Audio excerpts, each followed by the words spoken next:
Swastiastu, Namo Buddhaya. Salam kebajikan untuk kita semua. Perkenalkan, APB kelompok 1 izin mempresentasikan hasil diskusi kami yang bertemakan tentang hukum internasional. Kelompok 1, bisa.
Konflik bersenjata internasional adalah konflik yang terjadi antara dua atau lebih negara.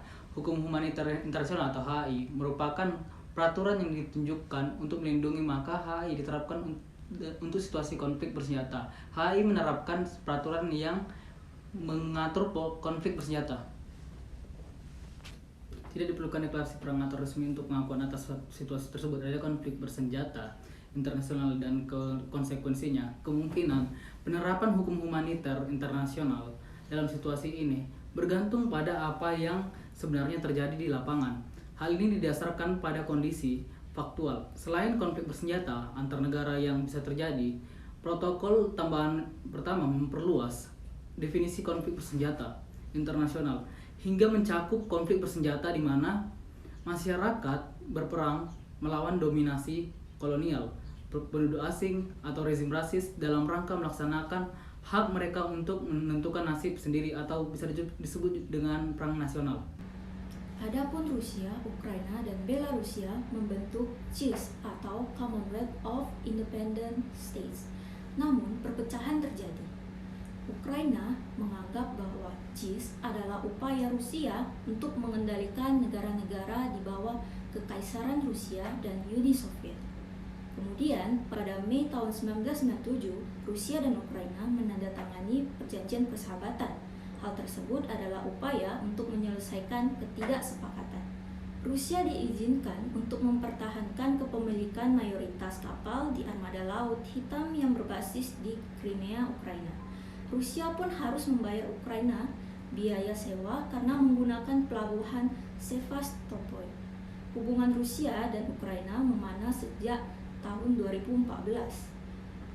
Kala itu muncul revolusi yang menentang supremasi Rusia.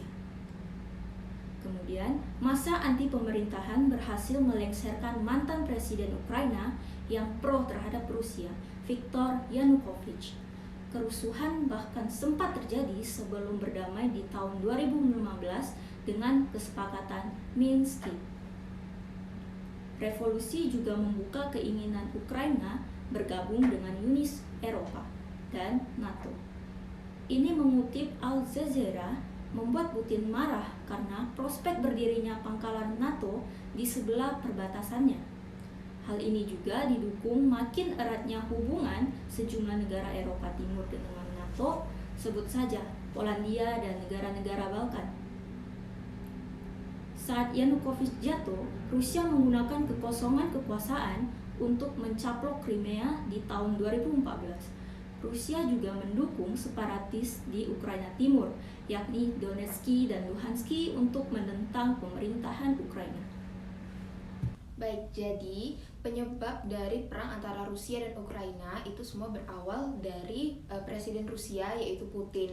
Nah, Rusia dan Ukraina ini sebenarnya saudara sebangsa yang digabung menjadi satu negara, yakni Uni Soviet. Nah, Uni Soviet itu merupakan negara kuat sangat kuat hingga ada datangnya kecemburuan dari pihak barat yaitu Amerika. Nah, Amerika ini karena cemburu sampai membuat geng militer untuk melakukan yang namanya perang dengan Uni Soviet. Nah, karena perang antara Amerika dan juga Uni Soviet hingga membuat Uni Soviet ini terpecah belah. Lalu juga sampai karena Uni Soviet ini sudah terpecah belah, nah lalu Ukraina ini mulai makin dekat dengan yang namanya NATO, sehingga NATO ini tidak ada lawannya. Nah, lalu juga ini menjadi bencana buat Putin dan juga salah satu presiden Rusia yang bernama Volodymyr itu merupakan mantan komedi. Nah, dia ini itu sebenarnya dilihat mulai terpecah belah nih Uni Soviet dan juga akhirnya menimbulkan suatu bencana baru untuk Putin. Presiden Ukraina salah satu mantan komedi yang bernama Volodymyr Zelensky yang makin dekat dengan NATO ini menjadi masalah buat Rusia karena NATO ini memiliki aturan salah satu anggota diserang. Artinya semua perang tentu Rusia dan mulai menyerang Ukraina dan menuntut NATO harus narik pasukan dan senjata dari negara-negara dekat Rusia dan NATO tidak boleh nambah anggota baru. Akibatnya korban jiwa, banyak pengungsi, berlarian, keterbatasan energi, inflasi, krisis pangan. Serangan militer yang dilakukan oleh Rusia terhadap Ukraina menjadi tantangan besar dunia internasional pada tanggal 24 Februari 2002. Rusia melakukan serangan militer besar-besaran dengan mengirimkan rudal ke wilayah Ukraina, termasuk Kiev, ibu kota Ukraina. Pasukan-pasukan militer juga diturunkan oleh Rusia dalam operasi militer tersebut.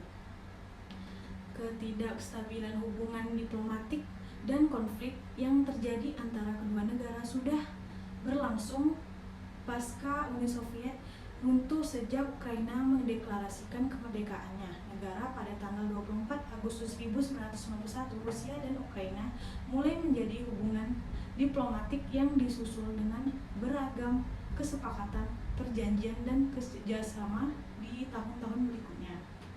Setelah beberapa tahun lalu, hubungan diplomatik kedua negara mengalami pasang surut di antaranya. Saya Gochen akan melanjutkan materi dari teman saya. Saya akan menjelaskan penyelesaian sengketa Rusia-Ukraina. Yang pertama, Perserikatan Bangsa-Bangsa telah menyerukan bahwa diplomasi serta dialog adalah cara terbaik dalam menyelesaikan konflik. Seperti yang tercantum dalam pasal 2 ayat 3, Piagam PBB, semua negara anggota harus menyelesaikan persengketaan internasional mereka secara damai, sedemikian rupa sehingga perdamaian dan keamanan internasional serta keadilan tidak membahayakan. Menurut Haula Adolf berpendapat bahwa metode atau cara penyelesaian sengketa internasional secara damai itu melalui penyelesaian sengketa internasional secara diplomatik dan penyelesaian sengketa internasional melalui lembaga peradilan, arbitrase, dan organisasi internasional yang meliputi yang pertama itu ada perundingan atau negotiation, yang kedua penyelidikan, yang ketiga ada jasa-jasa baik, yang keempat ada mediasi, yang kelima ada konsiliasi, yang keenam ada arbitrase, dan yang ketujuh ada pengadilan internasional. Nah, selain itu cara lainnya dengan cara menyerahkan kepada badan-badan organisasi ataupun pengaturan regional dan cara-cara damai lainnya atas pilihan pihak yang bersengketa. Perkenalkan, nama saya Sebastian Albans Hombing. Di sini akan menyimpulkan tentang berbagai materi ataupun penjelasan yang telah dijelaskan oleh rekan-rekan saya sebelumnya. Pertama, kita kalau membahas tentang konflik antara Rusia dan Ukraina, tentu kita berpikir adanya orang ataupun instansi di luar wilayah mereka yang mengambil andil dan mengambil kedudukan ataupun peran sehingga terjadinya konflik tersebut.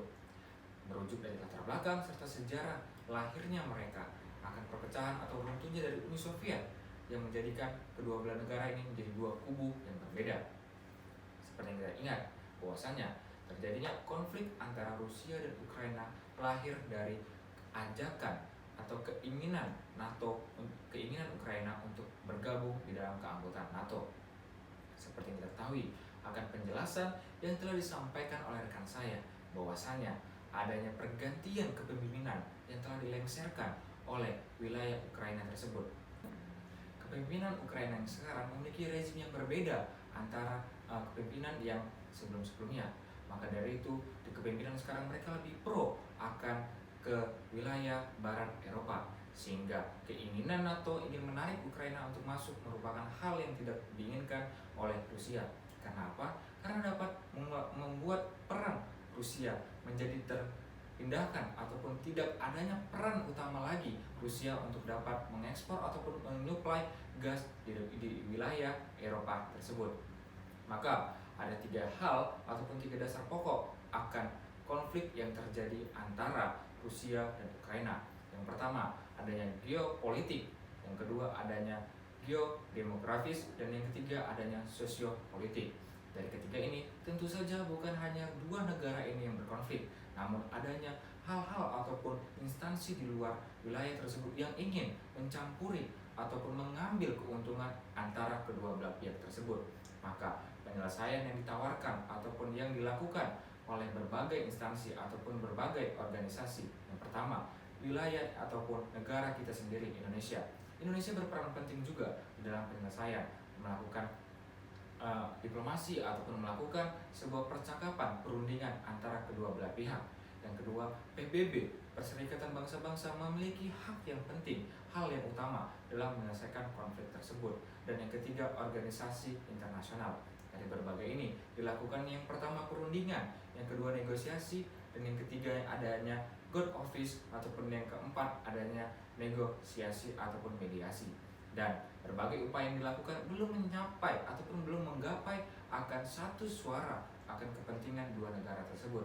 Maka daripada itu, dalam penyelesaian konflik antara Rusia dan Ukraina tetap berjalan sampai hingga sekarang ini, agar kedua belah negara tidak melakukan hal-hal yang dapat merugikan negara-negara lainnya ataupun merugikan masyarakat yang tidak tahu menahu akan permasalahan mereka. Seperti kita tahu juga adanya masyarakat yang tidak tahu akan permasalahan ini menjadi korban di dalam perperangan ini. Makanya daripada itu kita harus dapat mendukung akannya penyelesaian yang dilakukan negara kita Indonesia dan juga PBB dan organisasi internasional untuk dapat meredakan akan konflik tersebut.